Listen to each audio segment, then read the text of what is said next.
현재 살인 용의자를 긴급 추적 중입니다.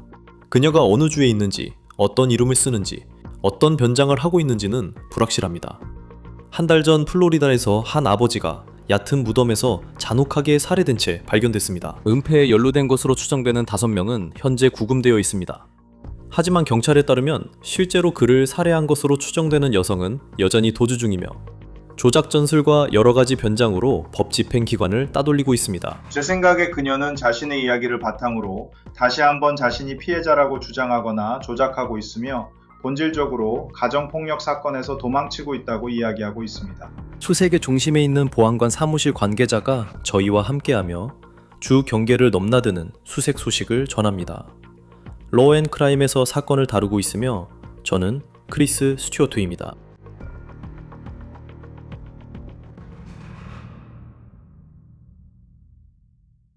이 이야기에는 다룰 내용이 많습니다. 여러분도 헤드라인을 보셨겠지만 모두가 피하고 싶은 상황입니다. 특히 여러분의 지역사회에서라면 더욱 그렇습니다. 살인 용의자가 도주 중이고 아무도 그녀가 어디에 있는지, 몇 주 동안 어디에 있었는지 모르는 상황입니다. 이 이야기의 피해자는 한 아버지입니다. 그리고 솔직히 말해서 그의 죽음은 소름 끼칩니다. 지금까지 좋은 소식이 있다면 이 범죄의 공범으로 지목된 5명이 현재 구금되어 있다는 점입니다. 하지만 살인 용의자는 아직도 어디에 있는지 모릅니다. 그녀는 플로리다에 있을 수도 있고 조지아나 어쩌면 엘라베마에 있을 수도 있습니다. 그녀가 변장하거나 다른 이름으로 도망 중일 수 있습니다. 대규모 수색 중이라도 살인 용의자가 이웃에 있을 수 있어 완전히 안전하다고 느끼기 어렵습니다. 극적이지만 사실입니다. 숨어 있을까요? 변장하고 있을까요? 길가에서 차를 태워달라고 하고 있을까요? 아무도 모릅니다. 이 이야기는 플로리다 월턴 카운티에서 발생했습니다. 곧 보안관 사무실 직원이 이 사건의 최신 소식을 전할 예정입니다.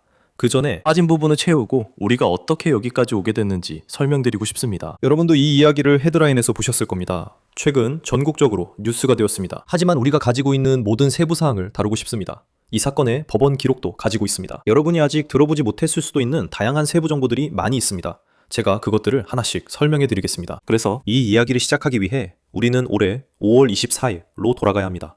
바로 그때 플로리다의 나이스빌 경찰서에서 43세 제이슨 코라트에 대한 실종 신고를 접수받았습니다. 당시 그는 플로리다 나이스빌 이스트 칼리지 블러바드의 칼리지 콘도미니엄을 마지막으로 떠나는 것이 목격되었습니다. 한 달 후인 6월 25일 경찰은 플로리다 오칼로사 카운티 교도소에 이미 수감되어 있던 한 목격자를 협상된 형량 감경을 대가로 면담합니다. 그리고 이 목격자는 월턴 카운티 셰리프국의 진술서에는 이름이 공개되지 않았지만 이 목격자는 자신이 38세 이사벨 로즈 존슨의 남자친구라고 밝힙니다. 그리고 이 이름이 바로 이번 수색 작전의 중심에 있습니다. 이제 이 목격자는 경찰에게 이렇게 진술했다고 합니다. 제가 여기서 읽어드리겠습니다. 인용하자면 2026년 6월 2일경 조지아에 있을 때 이사벨 로즈 존슨은 자신의 룸메이트로부터 전화를 받았습니다. 바비 웨그스텝, 플로리다 프리포트에 있던 사람이었습니다. 웨그스텝은 이사벨 로즈 존슨에게 개가 시신을 파냈다고 알리기 위해 전화를 걸었습니다. 나중에 우리가 알게 된 바로는 그 시신은 제이슨 코라트의 시신이었습니다. 그리고 그녀는 다시 치우러 와야 했어요. 이사벨 로즈 존슨은 친구 브라이언에게 자신을 데리러 오라고 했고 브라이언은 그녀를 플로리다 프리포트의 선셋 레인 근처에 있는 그녀의 집으로 데려다 주었습니다. 브라이언은 흰색 F-150 픽업 트럭으로 그녀를 집으로 데려다 준 뒤 다시 조지아까지 데려다 주었습니다. 그래서 이 진술서의 내용을 바탕으로 제이슨 코라트가 마지막으로 목격된 5월 24일과 6월 2일 사이 어딘가에서 살해된 것으로 추정됩니다. 6월 2일 존슨의 룸메이트가 코라트 시신 상태를 신고했다. 추정입니다. 존슨이 조지아에 있는 남자친구 집으로 돌아왔을 때의 상황이 진술서에 기록되어 있습니다. 인용하면 이사벨 로즈 존슨이 조지아에 남아있던 남자친구와 합류하려고 돌아왔을 때 그녀는 매우 냄새나는 옷들이 담긴 빨래 바구니를 들고 있었습니다. 남자친구는 파란색 청바지 한 벌과 검은색 나일론 팬티 한 벌을 보았습니다. 남자친구는 이사벨 로즈 존슨이 피해자의 목에 케이블 타이를 감아 살해했다고 자신에게 말했다고 진술했습니다.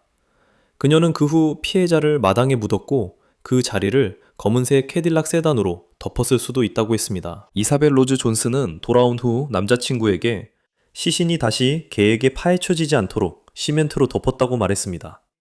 남자친구는 무덤이 정화조 근처에 있을 수 있다고 했습니다. 이사벨 로즈 존슨이 정화조를 고쳤다고 했습니다. 내 말은 그건 정말 끔찍해. 존슨이 코라트 살인을 어떻게 묘사했다고 하는지만 들어도 그 자체로도 잔인해. 그녀는 시멘트로 덮어 묻는 걸 생각하게 돼 라고 말하지. 이제 그녀가 이 모든 걸 비밀로 하기 위해 엄청난 노력을 기울였다는 게 분명해 보여. 그리고 그게 이 이야기에서 또 다른 중요한 질문들로 이어지지. 이 살인은 실제로 어디에서 일어난 걸까? 그리고 존슨이 43세 아버지를 살해한 혐의의 동기는 무엇이었을까? 여기 그녀의 남자친구가 진술서에서 경찰에게 한 말이 있어. 인용하자면 남자친구는 계속해서 형사에게 이사벨 로즈 존슨이 집의 트레일러 부분에서 피해자를 죽였다고 말했다고 해. 그 집은 일부는 트레일러이고 일부는 일반 주택 구조로 되어 있기 때문이야.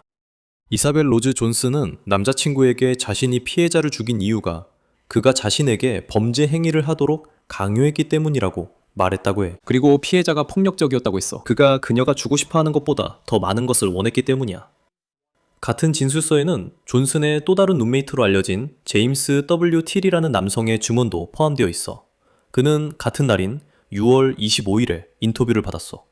그리고 처음에는 그는 보복이 두려워서 법 집행기관과 이야기하는 것을 주저했어. 하지만 진술서에 이런 내용이 있어. 그 문서에 따르면 그는 경찰에게 자신이 말기암 진단을 받았다고 말했고 젠장 어차피 곧 죽을 거야 라고 했어. 와. 이제 그 인터뷰에서 틸은 존슨이 저지라는 남성의 살인사건에 대해 이야기했다고 주장하며 존슨이 그의 목에 케이블 타이를 감아 살해했다고 말합니다. 그는 세부 사항도 공유했습니다. 존슨은 실제로 일어난 일을 그에게 말했다고 합니다. 틸은 건 수사관에게 이사벨이 한 소년을 없앤 사실을 알고 있었고 그 이유는 그 소년이 그녀를 짜증나게 하고 귀찮게 했기 때문이라고 했습니다. 틸은 건 수사관에게 그 소년이 이사벨의 자녀 양육권에 간섭하겠다고 위협했다고도 진술했습니다. 틸은 건 수사관에게 바비 웨그스테프가 그녀가 왜 구덩이를 파고 있었는지 전혀 몰랐다고 믿는다고 말했습니다. 하지만 바비는 이사벨이 구덩이를 파는 것을 도왔다고 했습니다. 여기에 한 가지를 추가하겠습니다. 바비라는 이름을 들어보셨을 텐데 존슨의 또 다른 룸메이트 바비 웨그스테프가 범행 후 방조 혐의로 기소됐습니다. 그것은 2급 중범죄로 존슨이 콜 할트의 시신이 숨겨졌다고 추정되는 구덩이를 파는 것을 도운 혐의입니다. 이 사건의 공범으로 지목된 사람들에 대해 더 말씀드리겠습니다. 현재 여러 명이 있습니다. 그리고 수사당국은 더 많은 공범이 있을 수 있다고 밝혔습니다. 하지만 현재로서는 형사들이 참고할 만한 꽤 충격적인 세부 사항들을 가지고 있습니다. 그리고 같은 날 6월 25일 그들은 프리포트의 선셋 레인 근처에 있는 주거지로 향합니다. 존슨이 함께 살고 있는 곳입니다. 왁스테프와 틸이 존슨과 함께 살던 곳에서 인간 유해의 흔적을 찾으려 합니다. 이제 경찰에 따르면 그들이 그 부지에서 발견한 것은 다음과 같습니다.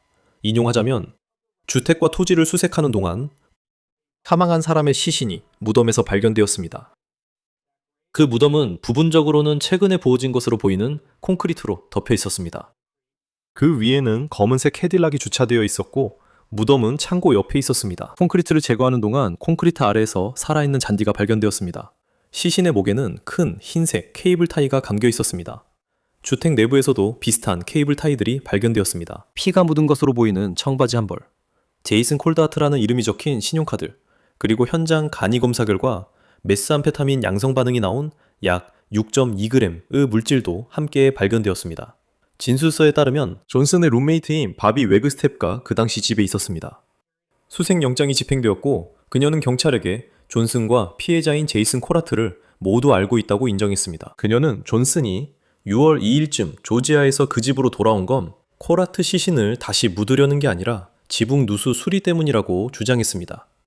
또 경찰은 두 사람의 문자 메시지를 확보했다고 밝혔습니다. 이야기 들을 때 그 점 기억하세요. 왁스테프도 경찰에게 이렇게 진술한 것으로 알려졌습니다. 존슨이 뒷마당에 구덩이를 팠다고요? 하지만 그는 그것이 무덤에서 몇 피트 떨어진 화덕을 더 깊게 만들기 위한 것이라고 주장합니다. 그리고 그녀는 땅 파는 걸 전혀 돕지 않았다고 주장합니다. 하지만 웨그스테프는 집안에서 메스암페타민을 사용했다고 경찰에 자백했습니다. 그래서 앞서 언급했듯이 바비 웨그스테프는 이 사건의 공범 혐의로 체포되었고 특히 사형 가능 중범죄의 종범 혐의와 함께 불법 약물 소지 혐의로 기소되었습니다. 그녀는 8월 18일에 유무죄 답변 심리를 위해 다시 법정에 출석할 예정입니다. 하지만 여러분께서 명심하셨으면 합니다. 이 이야기에는 4명의 다른 공범이 더 관련되어 있습니다. 좀 더 구체적으로 말하면 두 쌍의 커플입니다. 그래서 월튼 카운티 셰리프국의 별도의 선서 진술서에 따르면 이사벨 존슨의 체포 영장은 6월 26일에 발부되었습니다. 즉, 이 일은 이미 몇 주간 지속된 셈입니다. 그래서 경찰은 이 사건과 관련된 기간 동안 이사벨 존슨이 누구와 접촉했는지 확인했습니다. 검찰은 마틴과 산드라 레버튼이 같은 날인 6월 26일에 존슨에게 차를 태워줬다는 사실을 알게 되었습니다. 플로리다주 포트월튼 비치에 있는 그들의 집으로요. 경찰은 그 부부의 집에 가서 수색영장을 집행했습니다. 하지만 존슨은 어디에도 없었습니다. 그리고 시간이 흘러 7월 1일, 경찰은 플로리다주 산타로사 비치에 있는 한 집을 방문합니다. 이 모든 일은 팬핸들 지역에서 일어난 일로 경찰이 존슨의 행방에 대한 제보를 받은 후였습니다. 그 집은 마이클 화이트라는 남성과 캐슬린 모리스라는 여성의 소유였습니다. 그 집 주민들은 경찰에게 존슨이 마틴 레버턴과 함께 그곳에 있었다고 인정했습니다. 바로 그때 경찰이 정황을 맞춰보기 시작합니다. 경찰은 마틴과 산드라 레버턴에게 경찰서에 와서 조사를 받으라고 요청합니다. 진술서에 따르면 마틴 레버턴은 경찰이 집에 오기 전으로 여러 번 존슨을 차로 데려다 줬으며 6월 7일과 8일도 포함된다고 인정했습니다. 존슨이 조지아에서 체포되었다가 풀려났을 때, 그리고 그것은 관련 없는 혐의였다. 6월 25일, 그 부부가 존슨을 그들의 집으로 데려왔을 때 6월 26일, 그들이 같은 날 마이클 화이트와 캐슬린 모리스의 집을 찾아 돈을 빌리려 했을 때 플로리다 데스틴에 있는 레거시 온 더 베이 아파트로. 진술서에 따르면 마틴 레버턴은 자신의 아내를 통해 존슨이 제이슨 콜다트를 살해했다는 혐의를 알게 되었습니다. 그리고 그는 존슨이 플로리다 밖에서 안전하게 머물 수 있도록 친구에게 연락해 장소를 마련하려고 했습니다. 하지만 경찰에 따르면 그들이 아파트 단지를 떠나려고 했을 때 그들은 순찰차를 보고 존슨은 자신의 2개의 배낭을 덤불에 숨긴 뒤 고속도로를 건너 도망쳤습니다. 마틴 레버턴은 그 사실을 알게 된 후 존슨의 배낭을 그녀에게 돌려줬다고 인정했습니다. 그녀는 결국 마이클 화이트와 캐슬린 모리스의 집에 머물게 되었습니다. 그리고 그녀를 군 도로 근처까지 데려다 주기도 했습니다. 나중에 그곳이 마이클 화이트 소유였음이 드러났습니다. 그래서 이제 산드라 레버턴이 경찰과의 면담에서 그녀는 자신이 조지아에서 존슨의 보석금을 내주었다고 인정했습니다.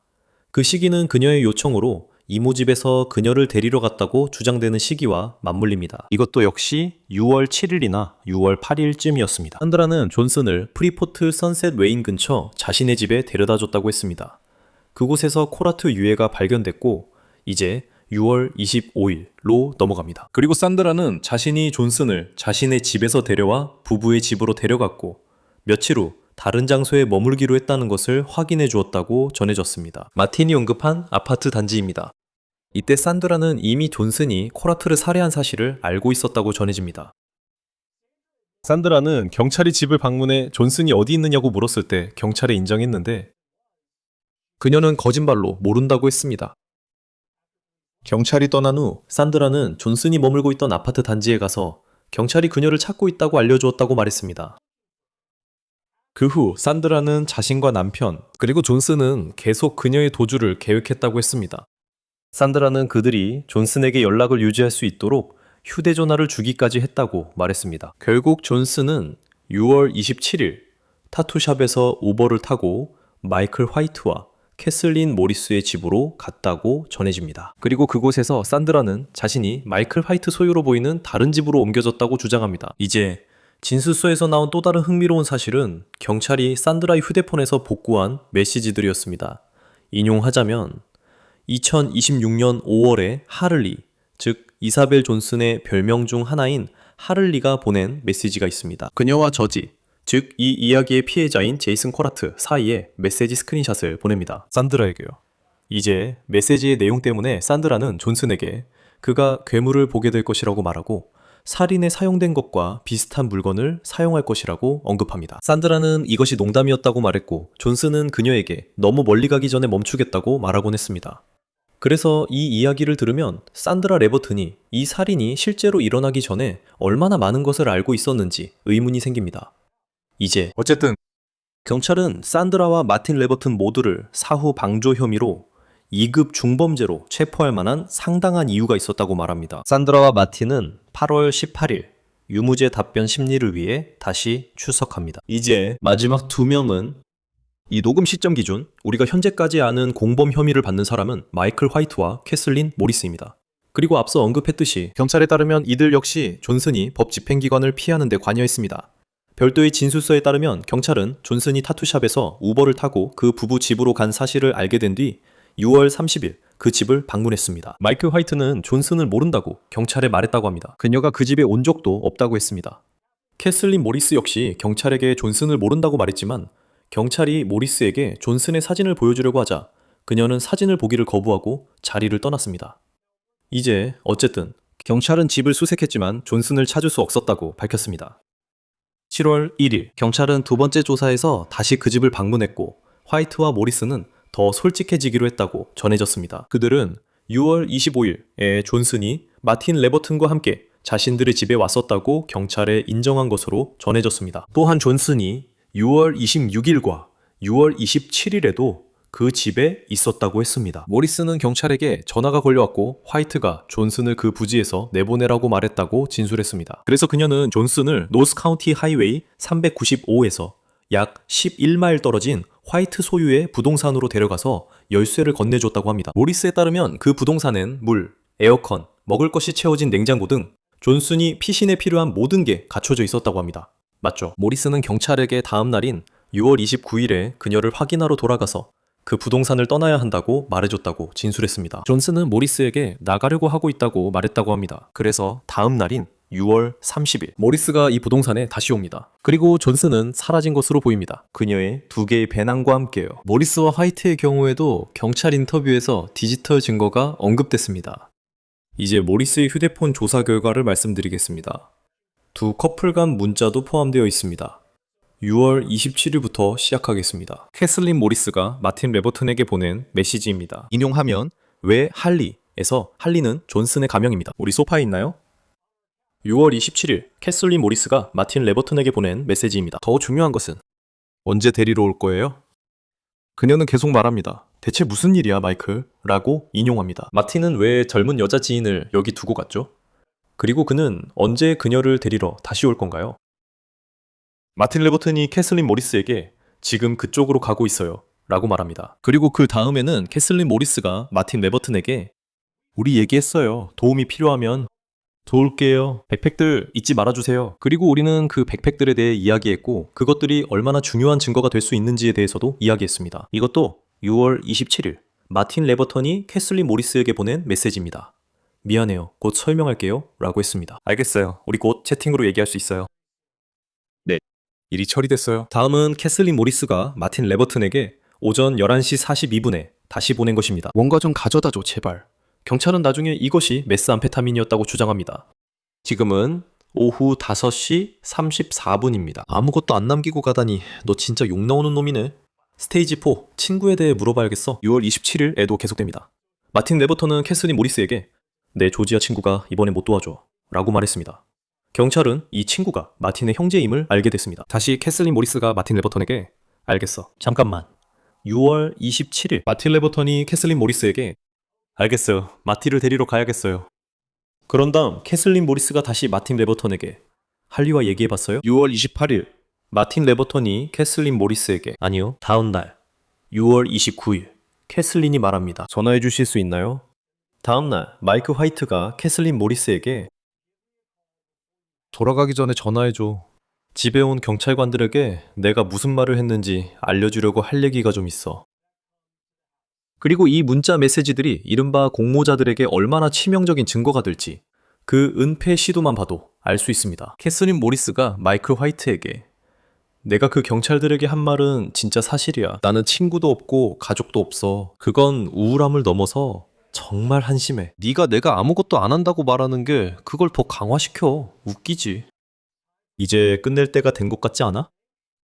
마이클 화이트와 캐슬린 모리스 연루 의혹을 바탕으로 둘 다 2급 중범죄, 사후 방조 혐의로 기소됐고 8월 18일에 유무죄 인정 심리를 위해 법정에 출석할 예정입니다. 그래서 이제 경찰 기록에 따르면 이사벨 존슨은 6월 29일 적어도 공범으로 지목된 이들의 진술상 마이클 화이트의 집을 떠날 때 마지막으로 목격되었습니다.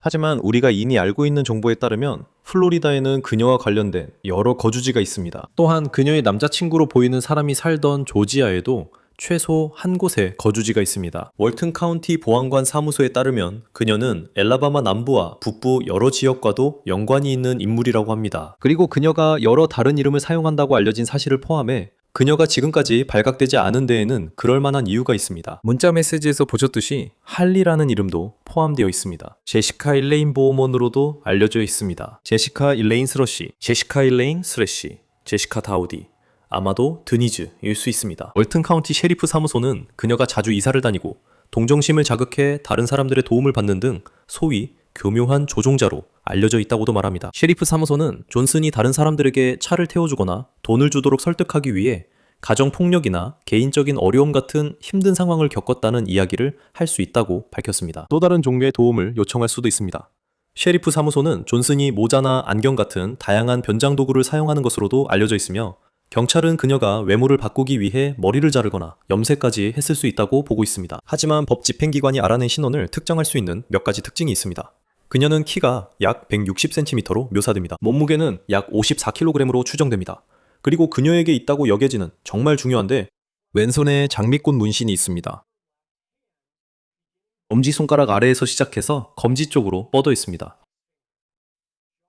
오른쪽 발목에도 알 수 없는 디자인의 문신이 있는 것으로 보이고 왼쪽 엉덩이에서 왼쪽 허벅지까지 이어지는 큰 전갈 문신도 있습니다. 월튼 카운티 보안관실은 플로리다 데스틴의 한 상점에서 촬영된 존슨의 마지막 영상을 공개했습니다. 6월 말 제이슨 코라르트 유해 발견. 며칠 후 공개된 영상이지만 이후 그녀의 외모가 변했을 수 있다고 합니다. 이제 현상금에 대해 말씀드리겠습니다. 현재 존슨의 체포로 이어지는 제보에 대해 최대 16,000달러의 현상금이 걸려 있습니다. 에메랄드 코스트 범죄신고센터와 플로리다 셰리프 협회 범죄자 검거 지원 프로그램에서 11,000달러를 제공하고 있습니다. 그리고 미국 연방보안관 태스크포스는 자체 현상금 기준에 따라 추가로 5,000달러를 제공하여 총 16,000달러가 됩니다. 월턴 카운티 셰리프국은 이사벨 로즈 존슨에 대한 정보나 그녀의 행방을 알고 있는 사람은 8508-928-111로 연락해 주시기 바랍니다. 또는 850-863-TIPS로 에메랄드 코스트 범죄신고센터에 연락하여 익명으로 제보하실 수도 있습니다. emeraldcoastcrimestoppers.com 또는 P3tips 앱으로 제보 가능합니다. 곧 이곳에서 법집행 관계자와 대화할 예정인데 그들이 말하기를 만약 이사벨 로즈 존슨을 만나면 바로 911에 전화하십시오. 이번 추적작전에 대해 플로리다 월튼 카운티 보안관 사무소 수석 부보안관 더스틴 코센과 이야기 나눕니다. 시간 내주셔서 감사합니다.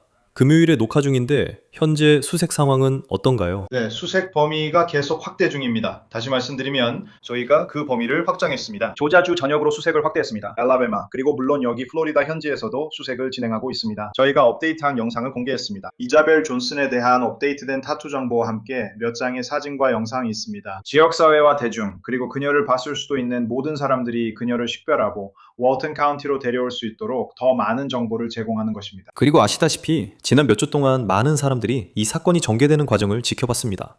저는 당신과 당신 부서가 그녀를 사람을 교묘하게 휘두르는 인물라고 표현한 것을 알고 있습니다. 저희는 변장을 봅니다. 그리고 노란색에 대한 이야기도 듣습니다. 그녀가 가지고 있습니다. 하지만 저는 그녀가 이 끔찍한 살인을 저질렀다는 혐의를 받은 뒤에 도망칠 수 있도록 도와준 것으로 알려진 사람들을 생각하게 됩니다. 어떻게? 그녀가 사람들을 휘두르는 양상을 어떻게 보십니까? 그래서 저는 그녀의 조종의 일부는 그녀가 어울리는 무리들 때문이라고 생각합니다. 마약 사용도 관련되어 있고 다른 범죄 활동도 연관되어 있습니다. 그래서 여러 무리가 있습니다. 그래서 그런 조종의 일부는 그녀가 접근할 수 있는 혹은 그녀에게 어떤 식으로든 지원을 제공할 수 있는 많은 사람들을 두는 것과 관련이 있습니다. 그리고 우리가 수사 초반, 그러니까 6월 말에 봤던 것은 그녀는 타투 가게 점원을 설득해 우버를 부르고 비용도 내게 했습니다. 그리고 자신이 가정폭력 피해자라고 꾸며냈죠. 물론 그녀가 피해자가 아니었다는 건 아니지만 그 순간만큼은 아니었습니다. 우리는 그 영상이 촬영되는 동안 말하자면 바로 뒤를 쫓고 있었습니다. 그리고 여기서부터는 몇몇 인터뷰와 목격자들로부터 나온 다른 정보들이 있는데 그녀가 계속해서 자신의 행동을 이어가기 위해 작은 거짓말들을 하고 있다는 것을 우리는 알고 있습니다. 왜냐하면 제 생각에는 만약 그녀가 지금쯤 조지아나 엘라바마에 들어갔다면 어디에 있든지 간에 제 말은 이런 상황에서 누군가에게 해줄 수 있는 조언이 무엇일까요? 타투 가게 사례처럼 또 다른 이야기가 있습니다. 그녀가 가정폭력 피해자인지는 모르지만 동정심을 자아내는 이야기입니다. 외모뿐만 아니라 행동에서도 그녀와 비슷한 점이 있을 수 있습니다. 수색이 확대되면서 그 지역 사람들에게 조언하고 싶은 점이 있으신가요? 그녀처럼 보이는 사람과 대화할 때 어떤 경계 신호를 주의해야 할까요? 저희에게 가장 중요한 것은 바로 정보입니다. 그래서 저희는 이 정보를 지역사회와 대중에게 제공하고 있습니다. 주로 누군가가 여러분에게 이런 부탁을 할 수도 있다는 점을 인식시키기 위해서입니다. 시민 여러분의 도움에 항상 감사드립니다. 특히 도움이 필요한 사람을 돕거나 자선 기부 같은 일에 대해서요. 하지만 여러분께서도 주의하시길 바랍니다. 이것이 그녀가 법 집행기관을 피하기 위한 수단으로 사용되고 있으며 또다시 자신이 피해자라고 하거나 그냥 차를 태워달라거나 휴대폰을 빌릴 수 있냐는 식의 이야기를 하고 있다는 점을 알아두셔야 합니다. 그런 사소한 것들입니다. 다시 한번 겉보기에는 무해해 보이지만 저희가 살인 혐의로 체포영장이 발부된 사람을 다시 법정에 세우려고 할 때는 그녀가 계속해서 법 집행기관을 피할 수 있게 해주고 결국에는 그 사람들도 월턴 카운티 구치소에 가게 될 수도 있습니다. 저희는 그녀를 도와주거나 지원을 제공한 추가 인물들을 적극적으로 추적하고 있습니다. 이것도 저희 전체 수사의 일부입니다. 저희는 알고 있습니다. 그녀가 그 행동을 혼자 한 것이 아니라는 것을. 이제 그 부분에 집중하고 있습니다. 그녀를 도왔거나 도우려는 사람이 있다면 저희는 그들도 반드시 책임지게 할 것입니다. 현재로서는 혐의에 따르면 5명이 그녀의 도주 도왔습니다. 이 사건에서 추가 체포가 있을 것으로 예상하십니까? 물론입니다. 그냥 참고로 말씀드리자면 우리는 이미 5명이 사법 방해나 방조 혐의로 기소된 상태입니다. 하지만 그 외에도 그녀를 찾는 과정에서 직접적으로 관련은 없지만 추가로 15명에서 20명 정도를 체포했습니다. 이는 사람들에게 만약 그런 행동을 한다면 준비가 되어 있어야 한다는 점을 알리기 위한 조치였습니다. 다시 말씀드리지만 체포는 기존 영장 집행, 마약 소지, 마약 관련 도구 소지 때문입니다. 그녀를 찾기 위한 단속과 직접 관련된 일입니다. 우리는 그녀 관련 인물을 잡기 위해 적극적이고 선제적으로 접근하고 있습니다. 누군가가 무언가를 알고 있기 때문입니다.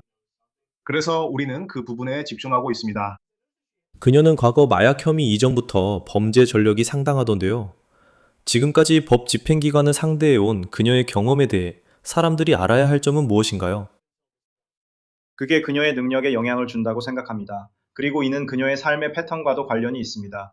그녀는 정해진 출퇴근 시간이 있는 직업이 없고 우리가 아는 한 그런 직업을 가져본 적도 거의 없습니다. 그녀는 집도 없습니다. 그녀는 머무는 일정한 장소도 없습니다. 그래서 그녀는 알고 있거나 예전에 알았던 사람들 혹은 연관이 있는 사람들과 이곳저곳을 옮겨 다닙니다. 그래서 이런 관계망이 서로 겹치다 보면 그 모든 사람들과의 연결도 생깁니다. 그래서 그런 점이 우리에게 정말로 어려움을 주는 부분이기도 합니다. 우리가 관심을 두고 있는 사람들의 목록은 매일매일 늘어나고 있습니다. 왜냐하면 우리가 더 많은 인터뷰를 진행하고 있기 때문이죠. 그리고 누구누구와 얘기해봤나요? 그 사람이 뭔가를 알고 있을지도 몰라요. 라는 식입니다. 그래서 목록이 계속 늘고 있습니다. 다른 누군가가 연루되어 있을 가능성이 있습니다. 그래서 저희는 계속해서 다시 한번 저희는 그 부분에 계속 힘을 쏟고 있고 퍼즐의 모든 작은 조각과 모든 작은 증거 조각을 모으고 있습니다. 이는 단순히 살인사건 수사뿐만 아니라 그녀가 어디에 있는지에 대한 수사를 위해서도 그렇습니다. 그녀가 사용하고 있는 것으로 보이는 변장에는 어떤 것들이 있습니까? 영상에서 보셨겠지만 처음 문신 가게에서 찍힌 영상에서는 그녀가 머리를 한쪽은 짧게 자르거나 완전히 밀지는 않았지만 확실히 한쪽을 더 짧게 자르고 야구 모자를 썼습니다. 그녀를 보면 영상에서 그녀의 태도와 행동을 보면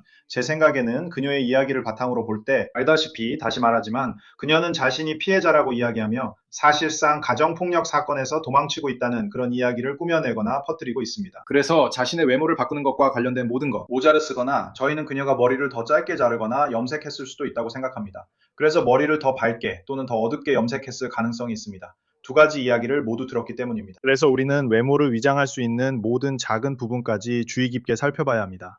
그리고 저희가 공개한 사진들을 진짜로 자세히 보면 그녀는 각각의 사진마다 다르게 보입니다. 머그샷부터 저희가 올린 소셜미디어 게시물까지 모두 그렇습니다. 영상 캡처 스크린샷에서도 마찬가지로 그녀는 사진마다 다르게 보입니다. 그래서 저는 대중이 그녀의 특정 행동, 태도, 말투에 주목해 주셨으면 합니다. 그리고 그녀의 말투와 관련해서 그녀의 이름은 이사벨 로즈 존슨입니다. 그녀는 여러 개의 가명을 가지고 있습니다. 그 중 하나가 할리입니다. 사람들은 그 가명들이 무엇인지 확인할 수 있습니다. 그런데 그녀가 어떻게 많은 이름을 얻었고 그 이름들이 사람들 사이에서 통할 정도가 되었고 사람들이 왜 본명이 아닌 이름으로 그녀를 알게 되었는지 궁금합니다.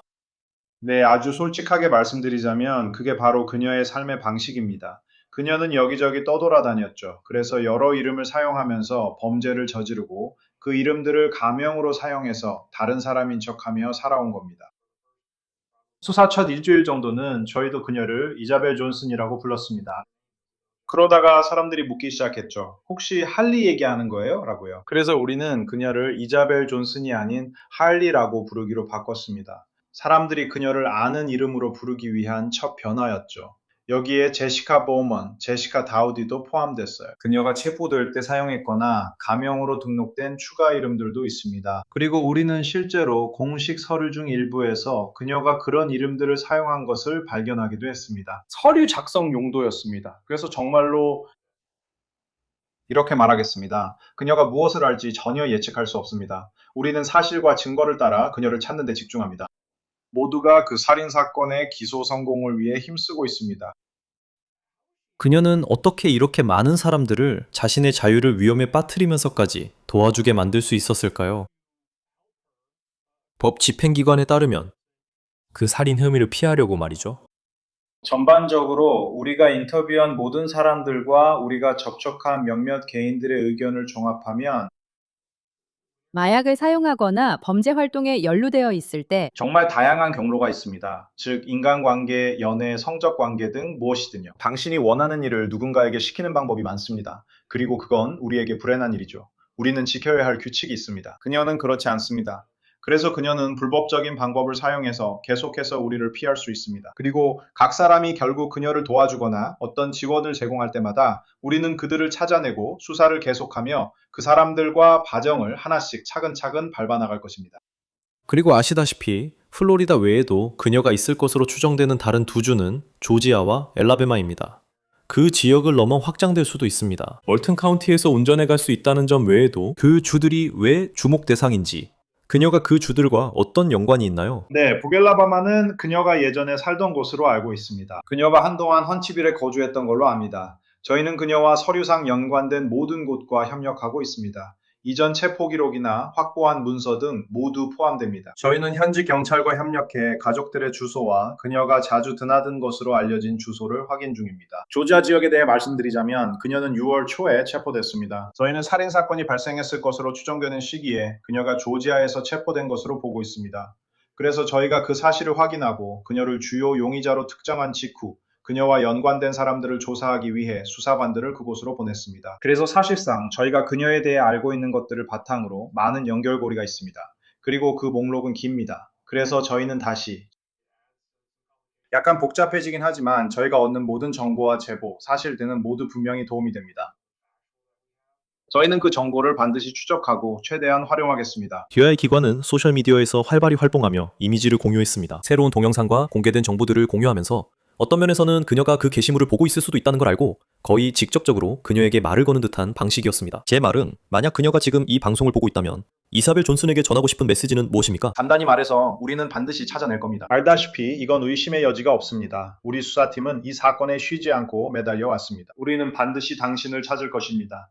살인 혐의 영장은 결코 사라지지 않습니다. 그리고 우리가 할 일은 당신을 돕는 이들을 계속 감옥에 넣는 것입니다. 그리고 결국 당신이 월튼 카운티 밖에 있더라도 우리는 당신을 월튼 카운티에서 다시 보게 될 겁니다. 하지만 확실히 언젠가는 월튼 카운티 교도소에서 당신을 보게 될 겁니다. 이건 거만해서가 아닙니다. 자만해서도 아닙니다. 그건 단지 우리가 반드시 당신을 잡겠다는 사실을 말하는 것뿐입니다. 그리고 만약 누군가가 그녀의 문신을 알아본다면 그 순간 어디에 있든지 이 이야기를 본 적이 있고 자신이 이사벨 로즈 존슨과 이야기하고 있을 수도 있다는 것을 깨닫는다면 만약 누군가가 그녀를 보거나 접촉하게 된다면 어떻게 해야 합니까? 가장 쉬운 방법은 911이나 경찰에 전화하는 것입니다. 그녀를 보면 주저하지 말고 911이나 경찰에 신고하세요. 만약 그녀라고 생각되는 사람을 본다면 현지 당국에 연락하세요. 그러니까 저희는 아마 10군데, 15군데, 20군데 정도에 미리 연락을 했습니다. 그건 저희 지역 외부에서 받은 제보는 포함하지 않은 숫자입니다. 그래서 그런 기관들에 연락해서 저희가 공개적으로 발표한 정보뿐만 아니라 또한 수사 과정에서 얻은 정보를 제공하며 그녀가 이 지역에 있을 수 있으니 주의해달라, 그녀와 관련된 이들에게 연락해달라고 요청하고 있습니다.